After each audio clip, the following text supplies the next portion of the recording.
Alright, ladies and gentlemen, we're back for a shorty G, shorty V video.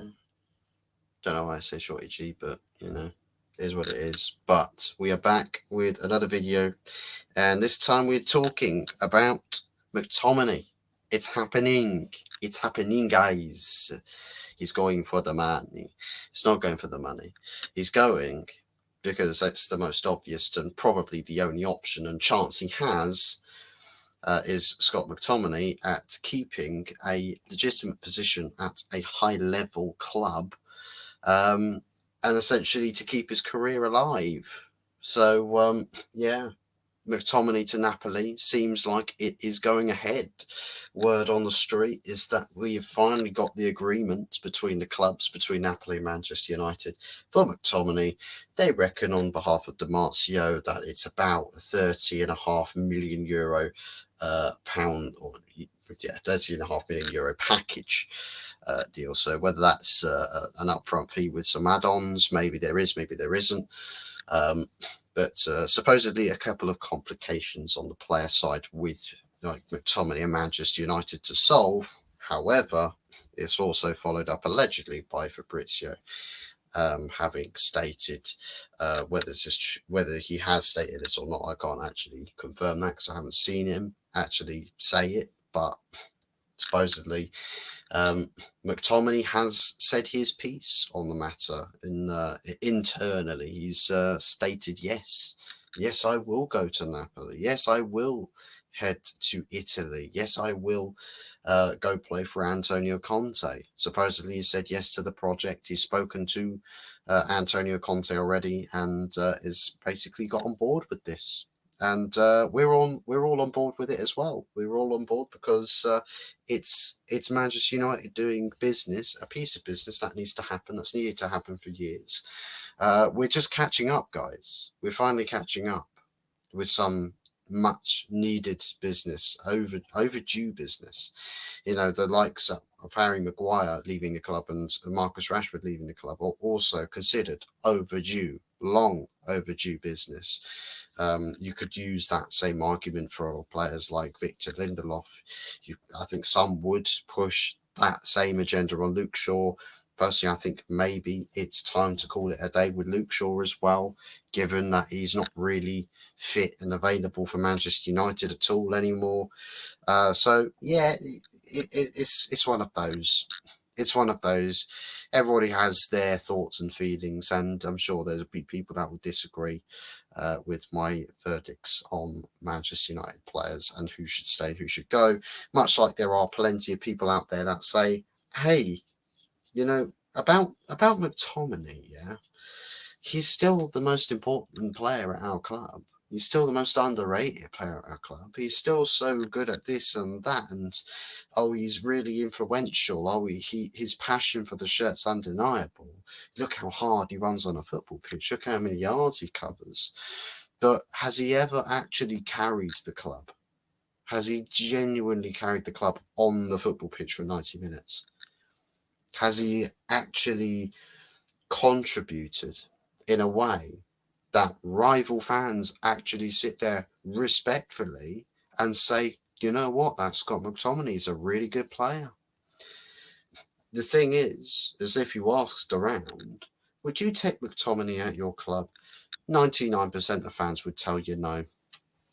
That's the reality of the situation. So it does beg, it's beggars belief as to why some United fans can't seem to let go of it. They'll say, look, yeah, we've got to go win Prem titles. We've got to be Manchester United again. We've got to be the mighty Manchester United again, winning Premier Leagues, winning Champions Leagues, winning FA Cups year after year, Carabao Cups, winning it all. But we are not, under any circumstances, getting rid of the likes of McTominay, Maguire, Rashford, anybody, Lindelof, who will probably beg Phil Jones to come out of retirement. Phil Jones, keep him at the club. They don't really understand how this all works. They don't really understand it. They literally will spin all sorts of tactical agendas, tactical notions, say, but look at what, look at the tactical side of this. McTominay in this tactical setup is this, is this important? And I take those tactic spreadsheets and I stick them in the bin. And then I set the bin on fire just to definitely make sure that there's no possible trace of those tactic spreadsheets ever again. That's what I do with those. Because ultimately, the stats don't lie, and the eye test certainly doesn't lie. When you watch McTominay start a game for Manchester United for, what was it, 3 years under Ollie, was hands down one of the most laughed at players in the Premier League. One of the most laughed at players. The guy was literally regarded as a joker. He still currently is. He has, people will say, but look at the goals he scored last season. Yeah, look at, you please look at each and every single one of the goals he scored last season and tell me, what does all of those goals have in common? What do all of them have in common? End of the game, in the box. Now, if he was a striker, right, and he was starting at number 9, I'd say maybe there's a reason. Maybe there's a bit of, there's some legs to that. He's not a striker. He isn't a striker. He's a midfielder, and a defensive midfielder at that. That's what the tacticians will say. That's what managers gone by have said. That's what people who really rate McTominay have said. They say, that guy, proper DM. That guy, midfield maestro. None of that. None of that, please. None of that, please. He's not. He's nothing like what you say. Say how he is. He's nothing like that. He's absolutely the most bang average you can possibly get. The most bang average football player you can possibly get. No genuine technical nous. He's not technically gifted.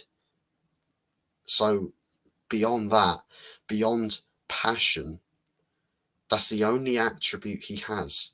Guess where you can also find passion in players? In the Vanarama National Leagues. Yeah, you can find plenty of passion down there, mate. You can also find passion in a bedroom. Why are we saying McTominay's a bedroom player now? Is that why he's at Manchester United? To be a bedroom player? To play in the position of bedroom? The giver in missionary is McTominay's prime position, because he's all about the passion. Come on now. What game are we playing at? Matchmaker? Tinder? Or elite level football? I'll let you guys decide on that. But for me, great business, and overdue, long overdue, has to happen without a shadow of a doubt. And hopefully with the follow-up that we get with Manuel Ugarte, the same thing happens with this deal, the same way it happened with Wan-Bissaka. Wan-Bissaka out the door, 5 minutes later, Mazraoui in the door. 15-30 minutes later after him, De Ligt in the door. I want to see it. I want to see it. I think Ugarte, he's ready to jump. He's ready to make the jump. It's just the green lights. Once everything starts, all the dominoes fall into place. And hopefully this is the conclusion of the McTominay out, Ugarte in ordeal, and that we can wrap this transfer saga up and potentially squeeze in a couple of other deals along the way as well. Would be nice, would be fantastic, would be lovely. And share with us your thoughts in the comment section. Or don't forget to like and subscribe. We'll be back live here again later tonight with the Sunday night takeaway show.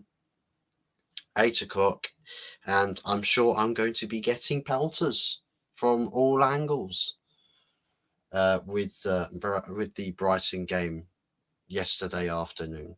Absolute pelters, but you know, I won't hide.